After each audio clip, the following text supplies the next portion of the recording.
And so the question becomes, do what they say or imitate what they do. Yeah. And Yeah, exactly.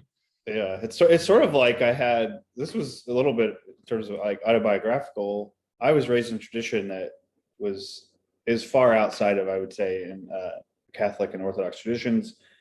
It's more of a primitivist, like Second Great Awakening, American grown tradition that didn't initially think of itself as a tradition, but it's in fact what it is. And that was sort of like one of I have a lot of respect for that tradition still, so I don't want to, but and I learned a lot from it. But the one thing that really bothered me early on, like when I was at one of its colleges training to become a minister in that tradition, was the way we were taught to read the Bible. Basically was more or less the opposite of the way the actual writers of the New Testament seemed to read the Bible. But then what happened was, there's a rationalization for that, because you can say, well, I mean, they're inspired.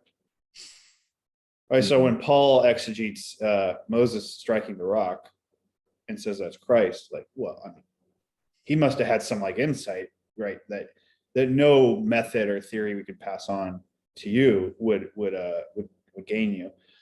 And so, but to me, that became awkward, because, so you're saying I shouldn't imitate them.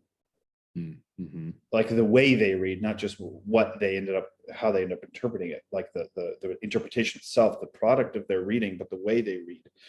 And so I sometimes feel like a similar dynamic is at play in other traditions. Just say apply it to the fathers, or maybe you want to apply it to the 21 councils and certain Roman side, or whatever you think is the authority, or the Pope's words yesterday, right. Whatever it is, like it's like it's very much like, well, they you wouldn't want to like presume to imitate them, but you do need to sort of accept the results of what they did and how they did it. And so I don't understand that quite, because I typically take it not as a sign of presumption necessarily that you try to imitate the masters, but a sign of respect.